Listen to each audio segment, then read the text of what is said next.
So welcome to all our loyal listeners. You are listening to episode 49.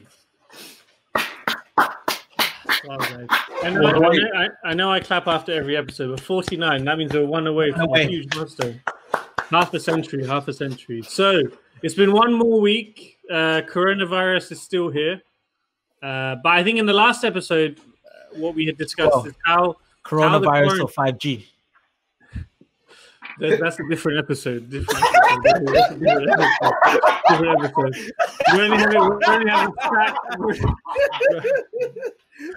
having a stacked base. You gotta stay woke in these streets, man. You gotta stay woke. Nah, we can do another episode on conspiracy theories another time. But in this week's episode, on episode 49, so we were building on last week's episode where we focused on the quarantine and how our personal experiences have been.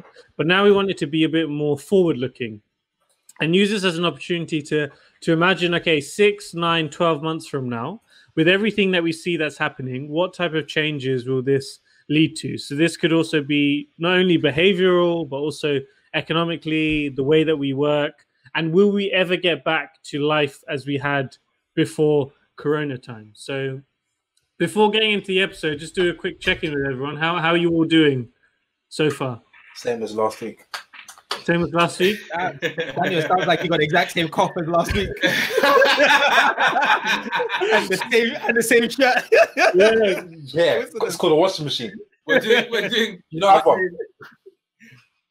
But no, we're looking forward to the episode. We're going to have a great discussion, and thank you for all our listeners. Please also, before we get into this episode, please continue to share, tag in the Instagram, tell your friends, tell your enemies, tell whoever about Take Flight Podcast. We're coming up to 50 episodes. In the second half of the year, we're going to be planning lots of exciting things as well. So do please continue to listen, and please share it with your friends or family who you think would get a lot of value from listening to our podcast. So with that, I guess, Olu, I give it to you for the famous phrase before our theme tune. So stay tuned and let's get started.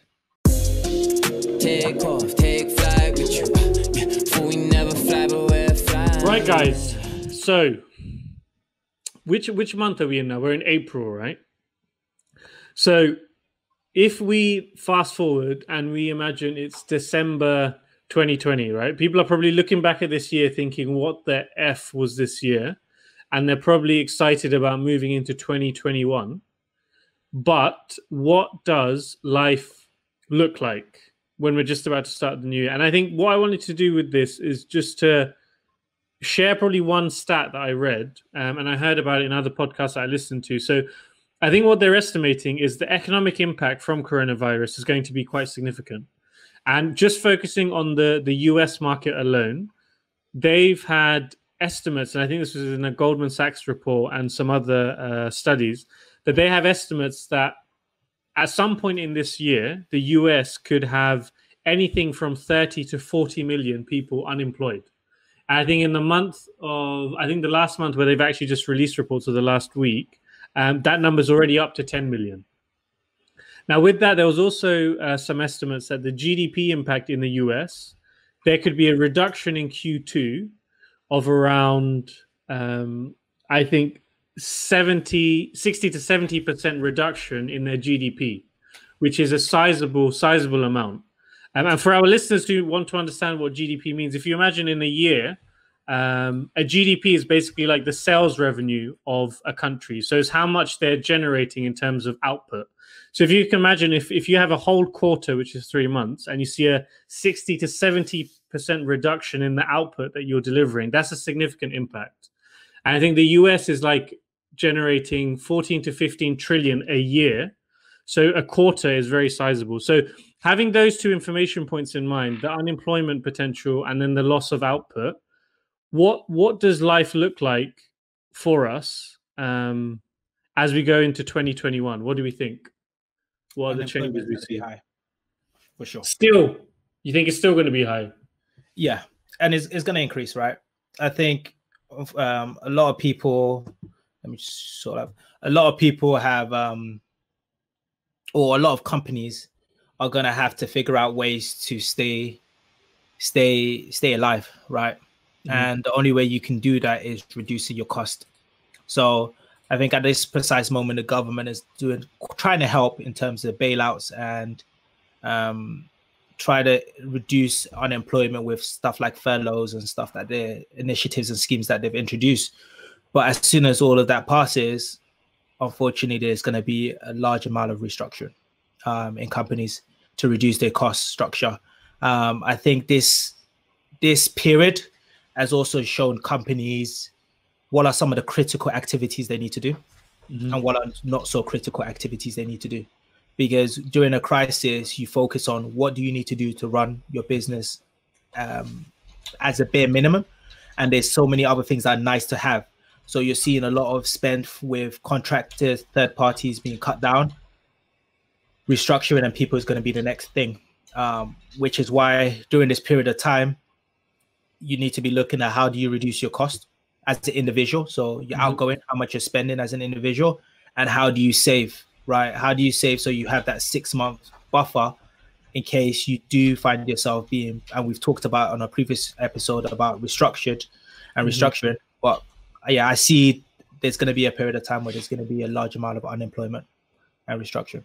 And do you think by the end of the year, we would have already hit the peak? Or do you think it will still be coming? I think based on certain laws and unions and laws in different countries, right, you have to give a certain notice. So I think by the end of the year, Corona, so I'll say going into 2021, you'll start to see most of the organizations right size or restructure to where they're going to be. So I see in the second half of this year, there's going to be a lot of layoffs and restructuring. And maybe we can go into the behavioural changes afterwards. But Pete, what were you going to say? No, I think I totally agree with Oliver. And it's also not only will unemployment rise as a result of companies, because I think right now what you have is a number of employees that have been told to, they've been put on furlough. And then I think by May, June, it will be decided as to what happens to those employees. But that's one element. But you've also got the element of certain businesses not necessarily being able to survive in the new world that I think we're going to be moving towards. Right. So I think the type of work is going to change a lot. I think one of the things I'm thinking about is big companies, they will have to reassess how they actually use their office space, if they need as much office space. Because I'm sure you mentioned in the last episode that there are people, stats are showing people are working longer. But I can imagine there's a section of the workforce that is more productive working from home.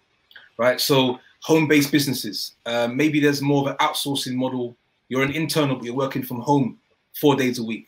I've even always thought that many people can achieve what they achieve in 5 days and 4 days, maybe have a 3-day weekend. So it's going to start to, I think the type of work and how you work is going to change dramatically over the coming months. Daniel, what's your view on the working way and how that will change? Is it just strictly to work or and just just kind of more kind of the I guess initially the focus is our discussion has been focusing on kind of the business economy, that type of angle. Okay, well, I think it's going to impact more than that, which we can touch on later. But in terms of the business impact, I think it's going to be very detrimental. In terms of businesses, yes, the government's been stepping in with many initiatives, which I think is credible and responsible of them to do so, especially for those in creative work or self-employment, because they've had nothing really to stand on, and without the government helping them out with the 300 and so billion pounds, it'll be very difficult for them. And of course, that does have a domino effect, because not only that, it will affect the housing market, people's accommodation, their ability to live, etc. But when we think about it from a business point of view, there are many companies, even now, less than a month in, who can't sustain their business model because they're still having to pay rent. They're not receiving any income, and they get to a point where the juxtaposition of, do they continue to pay staff out of goodwill because it's not their fault, or do we have to stop paying staff just so that we can survive? But the question is, no one knows how long this is going to go on for. Even today, Jamie Dimon was saying that he feels there's going to be a very big global recession, and I've been saying that for a while. And I think that's just it's inevitable. There will be a recession, and it's going to hit harder than the 2008 financial crisis. And I was even saying to someone a few weeks ago that You know, the crisis didn't really hit us because we were at university. You know, we weren't working. We didn't have responsibilities. Now we're fully fledged adults. We have responsibilities. We've got mortgages. Things are different. Things are different now. So this recession is going to be impactful. And of course, I'm not trying to, you know, say it's all negative, because out of this, there's still opportunity. The word danger in Japanese, sorry, the word crisis in Japanese spells danger and opportunity. But there, you know, even the likes of Instagram, Uber, and other companies were born from the financial crisis. A lot of people will be creative and have things that stem from this. But at the same time, businesses will change the way they do things. Because a month ago, there were many companies that said, you can't work from home. You don't have the facilities to do so. But now we've seen that 90% of most workforces can work from home or have had to adapt to work from home. So we've seen a big shift in that. Like Pete said, we'll see if there's a room for physical workspace. We'll see many changes of people also trying to account for things like this happening in the future so that they can cover themselves. So that would be strictly business. But you've heard so many people say like cash is trash, or hey, just invest. This is showing us that you need to have cash for a rainy day. That used to be like the number one like financial lesson, is have cash for a rainy day in terms of an emergency. But I think so many people were over leveraged and didn't even save or have savings. The last point I was going to make is, although, you know, the government is doing all of these things we need to be prepared for, in the future we'll have to pay this back. Because they're you know, one thing that, you know, the government has been incredible, and we don't see the number of staff and policymakers writing these policies behind the scenes. But what you don't take account for is all of these policies released at the same time. You can't really account for the ramifications of that, what that will have when every policy is released at the same time, with so much lending and borrowing given. What will happen in 3 years' time? Just kicking the can down the road. Yeah, no, Dan, I also totally agree with you in the sense of there have even been discussions around we are not heading for a recession, but more of a depression. And I think when you see interest rates at all-time low, 0.25, 0.1 drop, and then you see quantitative easing at 200 billion, I believe. These are all signs that you're certainly heading for a recession, and we're at that cycle of the market. But you know, the other thing, you know, it's interesting because you hit a good point around when this happened in 2008. We were starting off. We were a different life cycle in our journey. But Ollie touched on a point, and I think the lesson that we as young people shouldn't miss here is the importance of not over leveraging and over consuming. Right, everything doesn't always go up. Right, there are cycles. And yes, it may take 8 years or 10 years before it turns, but I think people need to be mindful of when building their business, when building their side hustle, or when building things of that nature, not to over consume, not to over leverage. Keep paying yourself first. Make sure you understand the importance of saving, because all of the lessons that are important when things are going up matter also when the market turns is coming down. So I think there are a lot of lessons for young people and how to manage themselves and also manage their finances. Yeah, I think so. If I was to kind of summarize, I think Ollie touched upon the point that this will be a severe, strong economic hit to a lot of people, and that will naturally lead to some unemployment. And I think historically in other recessions, there's always been a gradual decline. But in this case, it's been literally from 100 down to as close to 0 as possible, where it's been a complete lockdown. And if you imagine with any business, if instead of being a percentage decline, you're actually going from 100% to 0, those ones with the poor cash flow and that are just running from week to week, month to month, they will be the one that will be impacted the most. And I think, as you guys have said, the whole working from home will be accelerated. The people still in a job, maybe they work more from home rather than the office, and this will have a real estate effect. But just building on P, the point that you made about personal lifestyle changes, and our generation, Daniel mentioned it, we were in university before, so now we're adults, young adults, and we're going to see the first-hand effect of this.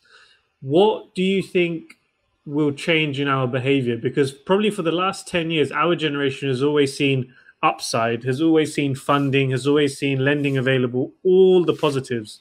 And this is the first reality check that I think a lot of people in our generation will be getting. So we've spoken about the economy and the business impact, but what impact will this have on people's behaviors now? What do you guys think? Well, the first thing, which is probably quite harsh, but it's probably a fact. This is going to wipe some people out financially, and so hard that you're not going to hear from them for quite some time. So there's going to be there will be a lot of that happening. I think they're going to realize these items and these liabilities that I've actually sort of accrued, they don't help me in times of downtimes. What do I see changes? I think perhaps there will be a need for younger people to understand more about their finances. How can I manage those finances better? Maybe understand not only why it's important to what's the importance of saving, right? And it comes back to that point around the discussion around cash is trash, but then also making sure that you actually have enough to last you for 6 to 9 or 12 months. Maybe that 12 months or 6 months rule gets extended. We was listening to a podcast show where the gentleman spoke about 36 months of savings to keep survive. I also think it's going to change the way in which we think about building our businesses moving forward. I think we're going to think more carefully about building businesses that can actually be more recession-proof, even when where the market is turning and going up. So I think it's going to be, I think a lot more careful planning around. I'll be honest with you, I've even had a thought. It's crossed my mind, and I've thought about even lowering my target, because I'm thinking to myself, I've got these big goals. I've got these big goals on my vision board, but I'm looking at it from a standpoint of always looking at upside. Everything's always upside, up. Yeah. But have I thought about what this looks like in the next 10 years when we're going to experience the same downturn? So we're thinking a lot about, do we need as much as we want to work towards, or should we still achieve from a number standpoint but live on less? So the planning is going to be a lot more. I think we're going to put our own stress tests on our own self. So are you going to be saving more, or just consuming less of both? I think we'll be more careful on. I think there'll be some extra consideration on lifestyle choices moving forward. But I think, that's the point I wanted to mention. The anticipation will be better. I think anticipating when things turn in the market has to improve, because there are many people in this world that saw what is coming, and they were able to be better prepared than some of us. Yeah, I mean, that podcast that we listened to, it's a guy who just cashed in 1.7 billion, and he's just sat on a big cash pocket to make some investments. But Ole Daniel, what's your view in terms of the social behavioural aspect, and how will it change people's day to day? I think there's going to be a lot of change, because even with this, kids are out of school, and we know education is very important, not for the fact that you need to stay in school and to have a routine and go to university, but I think there are fundamentals and foundations we learn as children in all key stages of primary and secondary school. And I feel like this disruption to children could lead to a rise in antisocial behavior, crime, theft, and things of that nature, because by nature. You think so? Yeah, because in the summer, if we in a situation where the lockdown has gone over for a period of the summer, and there is a good summer in the UK, we never know which one we're going to get. And if people have been told to stay indoors, it's not good for their well-being. It's not good for their mental health, because as a child, you need to get that freedom. You need to run around. You need to socialize with friends. There's only so much technology can help with that. But at the same time, dynamics, because we've even seen that there's been a rise in domestic abuse. We've seen that even China, who've gone through this from the beginning of the year, there's been a surge, a huge increase in the number of divorce lawyers that have been works requested. So because people aren't used to spending so much time as partners, husbands and wives, or families, there's going to be a huge shift in the dynamics. Because let me paint you a picture. Husband and wife both had good jobs, got 2 children, both in primary school. Unfortunately, dad's self-employed, can't work right now. Government said they're going to step in, but no money's come through yet. Mum's just been told she's going to be put on furlough. Already, money's going to be very tight now. Kids want to do things. They want to be active. The parents have gone from working full time to now having to try and be teachers. That's not what they were doing. So even their roles changed. So think about the squabbles that even the husband and wife may have. It puts a strain on a lot of people. People being confined to different size homes in the London. Of course, we know London, they don't necessarily have big homes, mostly apartments. So trying to, if you've got a big family as well, all of that kind of bickering and rubbing each other up the wrong way for a prolonged period of time will take its toll. So I don't feel that this, whilst at the beginning can be seen as very good, and I do feel that yes, we do have to adapt and to change during the circumstances to make allowances and be patient with one another. But unfortunately, not everyone has that patience. And at the same time, people's physical health might suffer. Whilst many are working from home, we don't have that ergonomic setup that we do in the office. People's back for the chair support that they have, or neck, repetitive strain disorder, looking at screens, or their wrists. We don't have these. Not everyone has the support at home or the setup that they would at work at home. So we hopefully don't become cavemen and hunched, but we have to be cognizant of making sure we do stretch and look after our beings, because depending on how long this has gone on for, it will affect everyone, positively or negatively. Man, this is quite a somber. What's the positive element of it? Because I think you said it will affect people positively and negatively, but all the things you mentioned were negatively. So what are the positive impact it will have on? Well, I'll share something positive. So there was a guy who left his job, was going to take on a new job. His job got withdrawn.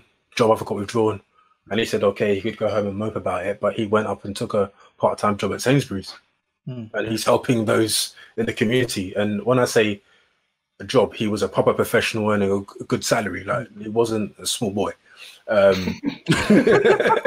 So he took this as a positive.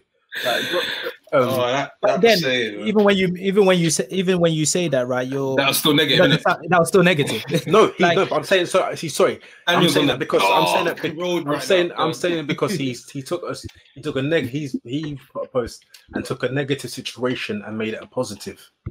As in, he didn't have to get the job, but he wanted to make a difference in the community and help serve others. Yeah. So what I meant about positive, I still believe like there's going to be a boom in startups and new companies during this period of time. So just Oli, quick question on that one. So when you say boom in startups, what was it that you? Because I was actually thinking the opposite. So what you're going to find is there's a positive and a negative. I think if the government supports a lot of these small businesses, I think that's really good. But there's a lot of these big companies that weren't ran well. It's sad to say it, but they were over leveraged. They didn't have enough cash in. We're seeing really bad companies, which if it wasn't for this crisis, the company would still go bust, and they're using the excuse of coronavirus to justify why they're being run poorly. But I do believe you find that a lot of times for people to change, there needs to be something dramatic to force them to change. So a lot of times when people being laid off, a lot of people use that opportunity to start up a new business, a new idea in which they have. So I do believe that there's going to be a boom, not straight away, but in the next 2 years, 3 years of people and businesses starting up, from people that have been either laid off, who say, you know what, I want to become a consultant, start my own firm. Or there was this idea that I had, and because I can't get a job, I'm going to start this business or this idea. So I think that's one element that I thought that's going to be, go on. No, I totally agree. I think the mind starts becoming more creative when that check stops coming in. And I think that's probably the same for a lot of people. There's probably a lot of small startups and businesses, maybe to Shua's point, whether they're able to scale and get the funding is another question. And that's where the government needs to step in for those small companies who have just started, like if it's a local barber shop or if it's a laundrette or whatever, they don't have the cash to, and I see that they're giving out loans and opportunities for those to stay afloat.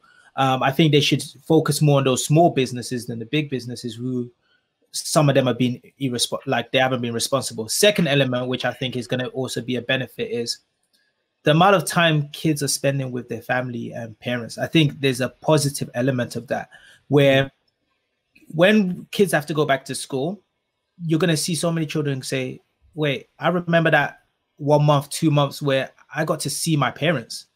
Like, this has been an opportunity for people to really slow down and focus on what is important. Like, we've reached a point where we've become a society that we leave the teaching of our kids and the growth of our kids to the government and schooling system. Preach. This is now an opportunity to say, look, let me truly invest in my seed, like into my child. Like, what sort of curriculum do I want to, what elements do I want to, maybe now I'm going to teach them about finance, where they wouldn't have got that in school. Maybe now I'm going to talk about religion or like questions, and you could truly make it a really fun experience. Like, yes, you might not be the most academic teacher, right? But you've got the opportunity to teach valuable skills to your kids, which they wouldn't have got in the school education. So I see that as a real benefit during this period of time, where parents are having to step up, and now they're even respecting teachers and realizing, you know what? It's true. I struggled through this 1 month and how important this is for my child. I'm leaving a stranger to do this. I need to be more invested in my kids' education. So those are two areas where I see there's going to be a real rise and a boom. I think probably the only thing I would add to those is I think another change, behavioral wise, is I think people will realize, and maybe this is building a bit on what Pabilo was saying about spending and consuming less, how much time and money they are spending on stuff that actually adds zero value to their lives. I think the overconsumption that especially I guess the Western economy has got used to in terms of buying food, clothes, whatever it is, buying things that you actually don't need, and then you spend this period where you're having to spend it in a confined area with the people who, if you're around family, with your family, if not on your own, then you realize actually you don't need probably 70-80% of the clothes you have in your wardrobe, and you can still live a pretty decent life. You don't need to eat as much, you don't need to spend as much. And I think that's probably the biggest change that I see. And I don't know if that will actually exacerbate the economic issue that we will see, because then suddenly if people aren't spending less, then will that just prolong this recession that we could potentially go into? But that's something that I saw in the behavioral change as well. So I think we've covered the economic side, we've covered the business, we've covered as a society. Probably the question before we start to wrap up is, do you guys think we'll ever go back to a pre-corona, pre-COVID-19 way where everyone's flying everywhere, everyone's doing this, everyone's consuming, everyone's just expecting upside?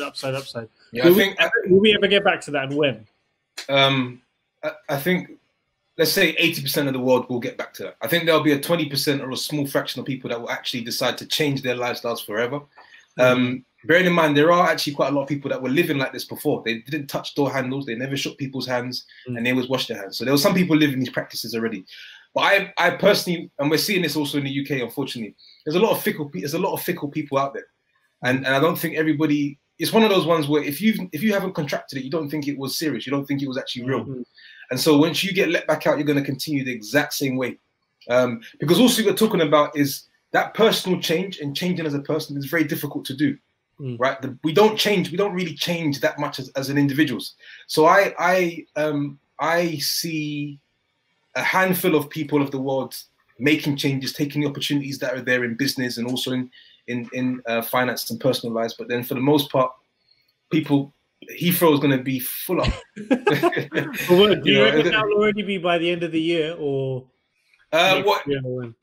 I think a couple months after everybody's allowed back out again. Okay. But if the weather is like it was yesterday, oof, I'm telling you, people are going to just say, what virus? Ollie, what's your take? When do you reckon we'll get back to pre-corona? It's tough. That's a tough question to answer, because I see this coronavirus similar to Ebola, and then it's a mixture of Ebola and the financial crisis as well. And there's going to be some people who were wiped out who will never forget this and will never go back to normal. Yeah. Right.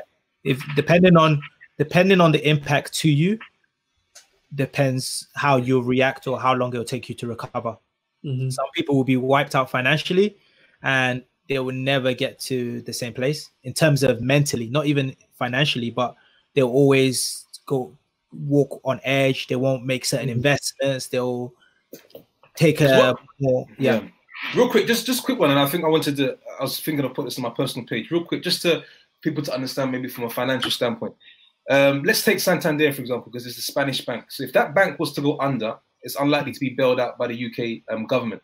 So the rules are the following: if you have more than £85,000 in one of your accounts, that basically is everything that's going apart from £85,000. So I was just thinking, Only 85K. if you have, for example, speaking of your point around like people unable to recover, if you've had people for the last 15, 20 years working to save up for their retirement, and they've now saved up anywhere between, I don't know, 250, 300,000, 400,000, and it's all sitting in an account, and this happens, they're down to £85,000, no discussion. And so that's like the reality of what could happen. And then that retirement that he was looking forward to doesn't exist anymore. So it's quick. And then so I think there's obviously that population which would be, so I say around 10 to 20%, which will be just completely wiped out. There's nothing. There'll be another 20% who are gonna use this opportunity to get richer. Like, as sad as there's gonna be a population who is gonna use this crisis as an opportunity to increase or gain more wealth. They're gonna love this opportunity. They've been waiting all their life for this opportunity. They're fine, right? Yeah. And then there's gonna be a population which nothing really changes, right? We were part of that generation during the financial crisis. We know the financial crisis happened, but it didn't really have an impact on us. So we said, okay, we've recovered from it. So what? So I think there's those three individuals or characteristics which will be impacted. To be honest, I don't know how long it's going to last. I honestly feel like we were waiting to get to a recession. This has just accelerated it. Totally agree. It was going to happen sooner or later. We should be thankful, at least for us, that it's happening in our 30s, right? If we were about to retire, but it's going to happen again, though. You can cycle, man. Another couple of times, yeah. It's a cycle, so it's just about diversifying your portfolios and making sure that you're not leveraged in one place. So only if you were going to give a time frame, if we go back to that period, what's your view? Do you reckon? How long do you think we're going to be in lockdown for? Quarantine? Some people are saying June. I think another month. I think it's going to be another month until the end of what? It's going to be looking like I think end of April, end of this month to May. Because I got work colleagues that are in Malaysia, and they've extended theirs by another 3 weeks. And obviously, because some people are not taking this seriously, so some people are still going out and about, tanning and doing all sorts. So it's just going to accelerate the process or extend the process for the rest of us. And then I'm also concerned that when everyone does come back out, there's probably going to be another spike, which people might send us back. Crazy. That's what happened. That's what happened in Hong Kong, where people from US and UK returned back to Hong Kong when they went in this lockdown, and then there was a spike. Yeah, so I can see that happening, unfortunately. But whenever they let everyone out, I recommend everyone stay in their house another month and then come out. But so Daniel, what's your prediction to close out the predictions? Well, I think it will return back to pre-corona. I think there's been many cases in the past where there's Spanish flu. There've been different types of flus every century. There was SARS. There's been MERS. There's been all sorts. There's been the financial crisis where ultimately we've bounced back. And I think as humans, we have that bounce back ability by nature, and we will. I'm not saying that we'll be back to the same, but we'll adapt and change for a better future. To put it simply. All right, cool. I think I'm on the same page. One question. Do you know what I found quite interesting as well? And this is actually there was a quote going around, or some people started to share it, where it said, because everybody now is indoors, it gives the world a chance to breathe, and it gives like if you take LA for example, there's no pollution, less pollution, so the skies are clearer. There's even now in the US, there's a lot of animals now that are roaming the streets. Even in the UK, there were deer in East London, like near houses. Right. because you're not having sure. You're right, mate. Yeah, they were deer. They've been animals, deer and everything, chilling on the grass. So it basically, and it was basically saying all along, humans have been the virus. We have been the issue. And I think it actually, it's a nice reminder that I think the saying was, we have to remember that we're guests. We don't own the earth. Olu's enjoying that text where, and then. And then, anyways, but yeah, no, I find it actually, there's a lot of benefits for Mother Nature and animals and everything else, whilst everybody else is indoors. Exactly. I think we need to save that for a conspiracy episode. No, that's not. No, it's not conspiracy. It's facts. What I'm saying to you. No, but people are saying that the reason why they're saying that we should stay at home is because they want. Oh, but that's something. No, that's something different. All I'm saying is that by being indoors is keeping the job. Oh my day, sure. Right, so I think no, but I think yeah, I'm going to agree that. I think that's probably one huge positive, that with the consumption and everything dropping around the world, the earth is getting this time to heal. 4G. So just to close on a very positive note, and without having to mention 5G anymore moving forward, 6G. What can we do now to wrap up? What can we do based on what we've just discussed about future predictions? Where okay, there is some doom and gloom, but there is a silver lining to everything. What can we do now to be best positioned for that period? Save. No, let me chill. I want to hear what he's gonna say. What are you gonna say? No. What are you gonna say, P? No. I was just basically gonna go on. I literally it wasn't anything rude or anything like that. I was literally gonna just say, just lock off all the 5G towers, innit? That's what I was gonna say. And then we're good. Daniel, what would you suggest that we do? You look like you're looking for the solution right now, big man. Do for what? So basically sure. I missed. I heard the question first time, but then because of all that nonsense, I got distracted. So it's still the same question, Daniel. So basically, based on what we've just discussed about where we see post-coronavirus life, society, business, etc., what can we recommend, and what will we do ourselves as individuals to put us in the best position? Get Carol Baskin.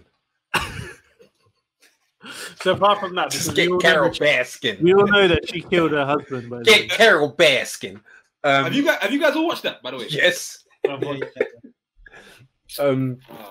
serious, man. There's nothing we can do because we don't know the future. We can't predict it. No, but you just put yourself in the best situation possible. Daniel, make a prediction. Make a prediction, Daniel. That's the question. No, it's not even I wouldn't even say it's a prediction. It's not a prediction. What's the? For example, for me personally, I will probably end up. There we go. Nothing too wild. Now I would probably end up just saving a little bit more, maybe spending less. That's about it. Not really. Nothing else would probably change. Probably due diligence on a few deals would be refined to another level. Yeah, that's another episode as it is, boy. But do you have a suggestion, Daniel, or no? Oh, so yeah. So if we're talking about that, yeah, it'll be to save more. Yeah. So has anyone else got any other suggestions or ideas? So so what was the question again? I haven't answered. No one else has. No one else has. No, sure. What was the question? Everyone's gonna say what people? Wait, sure. What's the question again? So what can we do now today to put us in the best position for that post-corona period? So instead of I would just advise people to study on the situation we find ourselves in the market, and this is all about preparation, anticipation, right? I would say no, I wasn't finished. It sounded like you were. Go ahead. No, you finish off. No, go ahead. No, it's pretty much that's the point. I think we should just take the opportunity to learn about what's happening and try to educate ourselves. I think it would be criminal for this period to go by and we haven't used the time to try and learn something new about what's actually happening and how we can do something different. So it's about opening the mind.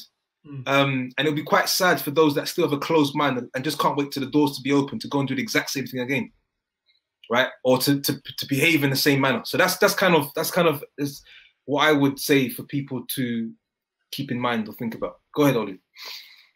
Yeah, I would say think about a second form of income. So if you've only got one form of income coming in, you're putting yourself at a very high risk. If you should look at your bank statements and say, okay, how many times do I see income coming in, right? Yeah. So if that means, like P said, learning, so that you can be a contractor or join Fiverr, do like freelance sort of job, definitely find a way to do that so you can generate another income. If you have a house and you're living by yourself, but it's a 2-bedroom apartment, maybe you can rent out the second room, another way to make income. So we need to now start focusing on not only having one form of income, but multiple streams of income, because that will minimize the risks during risky times if you lose your job, etc. You know, you said second form of income. I don't even think it's going to be two. I think it's going to have to be multiple. In different industries to cover your plan A, B, C, and D. You gotta start with a second one. Some people have only got one. First you need to start with a second before you can start thinking about the best way to visualize it is take your bank statement and turn it around. And that's how you want your statement to look. So all your expenses today is your income, and then where your income is coming in, that's your expenses. That's the goal. And there's so many people doing it, right? Like, if I want to learn about property, I pick up the phone and speak to Shuo and Pibilo and say, hey, let me pick here on these particular investments.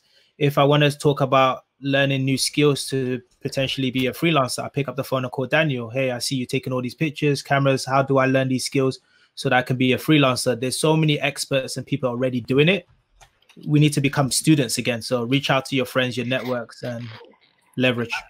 Just to build on that, if you're in this position right now today where you have a day job or whatever you want to call it, your main source of income, whatever it is, make sure that while you're in that job, you're doing the best job that you're doing and you continue to add value, not just to the people around you, but to yourself.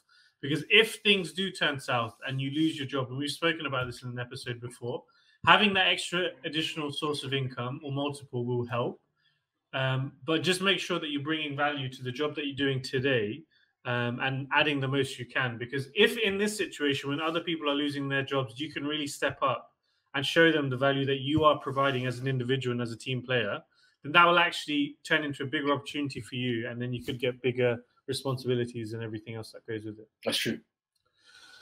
Okay, gentlemen. So that was episode 49 of Take Flight podcast. Thank you so much for listening. If you've made it this far in the episode, we really appreciate it. Please continue to send to us your suggestions, feedback, ideas, anything that you have. Please continue to share with your friends, share with family. It is quite a tough period that we're going through at the moment, but we're trying our best to give as much content to you as possible. As you know, from this episode being released, we're now trying to go back to weekly episodes. So next Friday, you'll hear another episode coming from us, which will be episode 50. Okay, so thank you for listening. Take care. If you have any emails, send it to us on takeflightpodcast@gmail.com or on Instagram. You can DM us. Stay blessed, stay safe, stay responsible during this period of time. Peace. Yo. Take off, take